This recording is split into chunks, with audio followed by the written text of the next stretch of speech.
नमस्कार दोस्तों, स्वागत है आप सभी का आज के मार्केट एनालिसिस वीडियो में। भाई लोग, मंडे का सेशन काफ़ी इंपॉर्टेंट रहने वाला है क्योंकि लॉन्ग वीकेंड के बाद मार्केट ओपन होगा और उसके बाद इसी वीक मंथली एक्सपायरी भी है। इसलिए मंडे का प्राइस एक्शन पूरे वीक का सेंटिमेंट डिसाइड कर सकता है। तो भाइयों, वीडियो को एंड तक ध्यान से देखना। आइए देख मजा आएगा।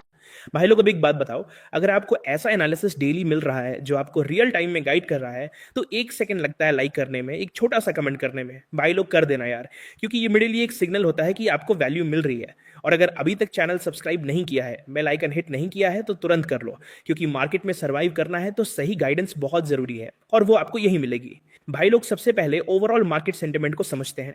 पिछले कुछ सेशन से एक चीज बार बार देखने को मिल रही है कि मार्केट डिप आते ही बाइंग दिखा रहा है, लेकिन जैसे ही इंपॉर्टेंट रेजिस्टेंस के पास पहुंचता है प्रॉफिट बुकिंग भी शुरू हो जाती है। इसका मतलब मार्केट में पैनिक सेलिंग नहीं है, लेकिन अभी भी एग्रेसिव ब्रेकआउट वाली स्ट्रेंथ भी नहीं बनी है। इसी वजह से मंडे का सेशन काफी क्रूशियल रहने वाला है। लॉन्ग वीकेंड की वजह से एक और फैक्टर इग्नोर नहीं किया जा सकता और वो है प्रीमियम डीके। थर्सडे को जो ट्रेडर्स कॉल या पुट होल्ड करके गए हैं उनके लिए 4 नाइट्स और 3 डेज का थीटा डीके काफी इंपैक्ट डाल सकता है। इसलिए सिर्फ डायरेक्शन देखना काफी नहीं होगा, मार्केट ओपनिंग के बाद प्रीमियम किस तरह रिएक्ट करता है उस पर भी ध्यान देना होगा।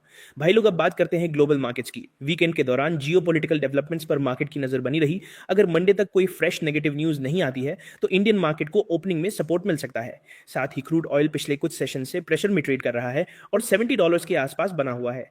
लोअर क्रूड इंडियन मार्केट के लिए जनरली पॉजिटिव माना जाता है क्योंकि इससे इन्फ्लेशन प्रेशर कम होता है और ऑटो, बैंकिंग और कंजम्पशन सेक्टर्स को इनडायरेक्ट सपोर्ट मिलता है।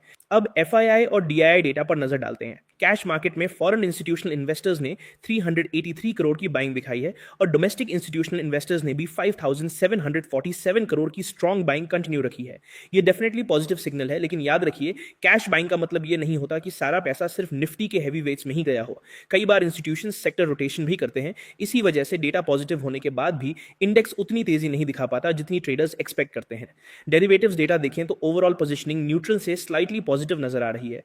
एफआईआईज ने अग्रेसिव शॉर्ट बिल्डअप नहीं किया है, लेकिन फुल कन्विक्शन वाली बाइंग भी अभी नहीं दिख रही। इसलिए मंडे को एक्चुअल डायरेक्शन, प्राइस एक्शन और ऑप्शन चेन ही कंफर्म करेगी। भाई लोग, अब सीधा आते हैं निफ्टी पर। सबसे पहले एक चीज समझिए, बहुत लोग सिर्फ इतना देखते हैं कि मार्केट जून का हाई टेस्ट करके आया है और तुरंत बुलिश हो जाते हैं, लेकिन सिर्फ हाई देखना काफी नहीं होता। सबसे इंपॉर्टेंट बात होती है कि मार्केट उस हाई के ऊपर सस्टेन करता है या नहीं। पिछले सेशन में निफ्टी ने हायर लेवल्स को टेस्ट जरूर किया था, लेकिन क्लोजिंग लोअर लेवल्स पर दी थी। इसका सिंपल मतलब यह है कि बायर्स कंप्लीटली वीक नहीं हुए हैं, लेकिन सेलर्स भी हर रैली पर एक्टिव बैठे हुए हैं। इसी वजह से मंडे का सेशन काफी इंपॉर्टेंट हो जाता है। मंडे के लिए सबसे इंपॉर्टेंट लेवल 24,100 रहने वाला है। जब तक निफ्टी 24,100 के ऊपर सस्टेन नहीं करता, तब तक एग्रेसिव बाइंग अवॉइड करना ही बेटर रहेगा। इसी जोन के आसपास कॉल राइटर्स भी एक्टिव हैं और टेक्निकल रेजिस्टेंस भी इसी एरिया में बनता हुआ नजर आ रहा है। अगर मार्केट 24,100 के ऊपर सस्टेन करता है तो सबसे पहला रेजिस्टेंस 24,140 के आसपास दिखने को मिल सकता है, जो 100 डे मूविंग एवरेज का भी जोन है। अगर बायर्स यहां भी स्ट्रेंथ दिखाते हैं तो अगला लेवल 24,200 होगा। ये सिर्फ साइकोलॉजिकल लेवल नहीं है, बल्कि ऑप्शन चेन के हिसाब से भी इंपॉर्टेंट स्ट्राइक प्राइस है। अगर कॉल राइटर्स अनवाइंड करना शुरू कर देते हैं और बायर्स मोमेंटम मेंटेन रखते हैं तो उसके बाद प्रीवियस स्विंग हाई 24,260 टेस्ट हो सकता है। और अगर मार्केट इसके भी ऊपर सस्टेन कर गया तो 24,300 तक का मूव देखने को मिल सकता है। डाउन साइड में सबसे पहला इंपॉर्टेंट सपोर्ट प्रीवियस सेशन का लो रहेगा। उसके बाद 24,000 साइकोलॉजिकल सपोर्ट है। ये लेवल सिर्फ चार्ट पर ही नहीं बल्कि ऑप्शन चेन में भी काफी स्ट्रांग नजर आ रहा है। अगर 24,000 ब्रेक होता है तो पहला डाउन साइड टारगेट 23,948 हो सकता है। उसके बाद 23,895 और फिर 23,841 तक करेक्शन देखने को मिल सकता है। ऑप्शन चेन को अगर सिंपल लैंग्वेज में समझें तो 24,000 स्ट्राइक पर पुट राइटर्स का अच्छा सपोर्ट बना हुआ है। दूसरी तरफ 24,100 और 24,200 स्ट्राइक पर कॉल राइटर्स एक्टिव है। इसका मतलब मंडे का पूरा गेम इसी रेंज के अंदर डिसाइड हो सकता है। अगर पुट राइटर्स अपनी पोजीशन डिफेंड करते हैं और कॉल राइटर्स अनवाइंड करते हैं तो अपसाइड फास्ट हो सकती है, लेकिन अगर पुट राइटर्स अपनी पोजीशन छोड़ना शुरू कर देते हैं तो डाउन साइड भी उतनी ही तेजी से आ सकता है। एक और इंपॉर्टेंट ऑब्जर्वेशन ये है कि पिछले सेशन में बैंकिंग स्टॉक्स ने मार्केट को सपोर्ट दिया था। ICICI bank, HDFC bank, state bank of India और कोटक बैंक जैसे हैवी वेट्स ने निफ्टी को संभालने की पूरी कोशिश की थी, लेकिन एक्सिस बैंक और कुछ प्राइवेट बैंक्स में एक्सपेक्टेड पार्टिसिपेशन देखने को नहीं मिला। इसी वजह से बैंकिंग निफ्टी हायर लेवल से वापस प्रॉफिट बुकिंग का शिकार भी हुआ। अगर टेक्निकल स्ट्रक्चर देखें तो अभी भी कंपैरेटिवली निफ्टी से स्ट्रांग पोजीशन में नजर आ रहा है, लेकिन स्ट्रेंथ तभी कंफर्म होगी जब इंपॉर्टेंट रेजिस्टेंस जोन्स के ऊपर क्लोजिंग मिलेगी। मंडे के लिए सबसे इंपॉर्टेंट लेवल लेवल 58,312 रहने वाला है। जबकि 58,312 के ऊपर सस्टेन नहीं करता तब तक एग्रेसिव बुलिश ट्रेड्स अवॉइड करना ही बेहतर रहेगा। अगर ओपनिंग के बाद बायर्स इस लेवल को रिक्लेम कर लेते हैं और उसके ऊपर सस्टेन करते हैं तो सबसे पहला रेजिस्टेंस 58,500 का जोन रहेगा। यह लेवल टेक्निकल भी है और ऑप्शन चेन के हिसाब से भी काफी इंपॉर्टेंट है। अगर कॉल राइटर्स यहां अनवाइंड करना शुरू कर देते हैं तो अगला टारगेट 58,700 हो सकता है, जो प्रीवियस स्विंग हाई भी है। अगर मोमेंटम स्ट्रांग रहा और हैवी वेट सपोर्ट करते रहे तो उसके बाद 58,900 और फिर 59,010 तक का एक्सटेंशन मूव भी देखने को मिल सकता है। अब डाउन साइड की बात करें तो प्रीवियस सेशन का लो 58,109 सबसे इंपॉर्टेंट सपोर्ट है। अगर यह लेवल ब्रेक होता है तो सबसे पहला सपोर्ट 57,990 के आसपास दिखने को मिल सकता है। उसके बाद 57,824 और अगर सेलिंग प्रेशर और बढ़ता है तो 57,685 तक करेक्शन देखने को मिल सकता है। इसके नीचे 57,500 का जोन बुल्स के लिए लास्ट इंपॉर्टेंट सपोर्ट माना जाएगा। भाई लोग अब बात करते हैं सेंसेक्स की। पिछले सेशन में सेंसेक्स ने गैप अप ओपनिंग जरूर दी थी और हायर लेवल्स को टेस्ट भी किया था, लेकिन हायर लेवल्स पर सस्टेन नहीं कर पाया। यह क्लियरली दिखाता है कि बायर्स की स्ट्रेंथ बनी हुई है, लेकिन सेलर्स भी रेजिस्टेंस के पास इक्वली एक्टिव है।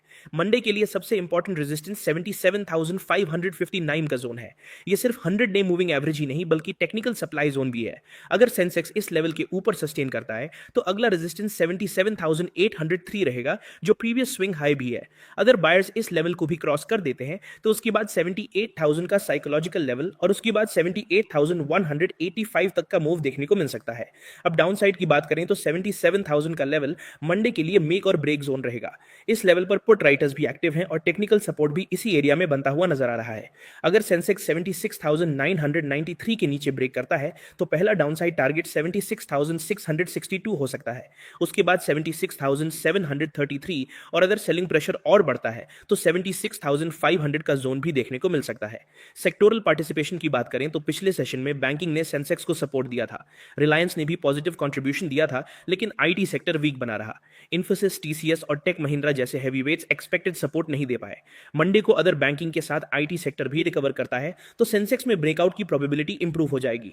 लेकिन अगर आईटी वीक ही रहा और बैंकिंग में भी प्रॉफिट बुकिंग आ गई तो हायर लेवल सस्टेन करना मुश्किल हो सकता है। मंडे के लिए ओवरऑल स्ट्रैटेजी सिंपल रहेगी। रेजिस्टेंस के ऊपर कंफर्मेशन के बिना एग्रेसिव बाइंग अवॉइड करिए और सपोर्ट ब्रेक होने के बाद ही डाउनसाइड ट्रेड्स कंसीडर करिए। लॉन्ग वीकेंड के बाद ओपनिंग वॉलेटिलिटी काफी हाई रह सकती है, इसलिए फर्स्ट 30 मिनट्स का प्राइस एक्शन देखना काफी इंपॉर्टेंट होगा। अगर ओपनिंग रेंज ब्रेक होती है और वॉल्यूम सपोर्ट करता है तभी डायरेक्शनल ट्रेड लेना कंपैरेटिवली सेफ रहेगा, वरना रेंज बाउंड मार्केट में पेशेंस रखना ही बेटर स्ट्रैटेजी रहेगी। भाई लोग अब स्टॉक्स इन फोकस देखे पे हैं। सबसे पहला एचडीएफसी बैंक। अगर ये स्टॉक स्ट्रेंथ दिखाता है तो बैंक निफ्टी और निफ्टी दोनों को सपोर्ट मिल सकता है। दूसरा आईसीआईसीआई बैंक। पिछले सेशन में भी इस स्टॉक ने बाइंग सपोर्ट दिया था, मंडे को भी इसका कंट्रीब्यूशन काफी इंपॉर्टेंट रहने वाला है। तीसरा state bank of India. PS banking में मोमेंटम बना रहा तो ओवरऑल बैंकिंग सेंटिमेंट पॉजिटिव रह सकता है।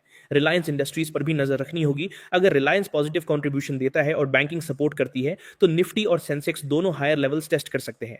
दूसरी तरफ आईटी सेक्टर में इन्फोसिस, टीसीएस और टेक महिंद्रा इंपॉर्टेंट रहेंगे। पिछले सेशन में वीकनेस इसी सेक्टर से आई थी। मंडे को अगर रिकवरी आती है तो मार्केट को एडिशनल सपोर्ट मिल सकता है। भाई लोग आज का पोस्ट मार्केट एनालिसिस यहीं तक। अगर आपको आज का एनालिसिस वैल्यूएबल लगा हो तो वीडियो को लाइक जरूर करना, कमेंट में बताना आपका व्यू क्या है, शेयर करना अपने दोस्तों के साथ और मैक्सिमम लोगों तक वीडियो को पहुंचा देना। दोस्तों चैनल को सब्सक्राइब करके बेल आइकन हिट कर देना और डिस्क्रिप्शन में ऑफिशियल टेलीग्राम लिंक है, उससे ज्वाइन कर लेना। यहाँ पे डेली लाइव अपडेट्स मिलते हैं और डेली लाइव स्ट्रीम भी ज्वाइन करना मत भूलना। भाई लोग मैं मिलता हूं आप सभी से कल प्री मार्केट रिपोर्ट में। तब तक के लिए जय हिंद, जय भारत।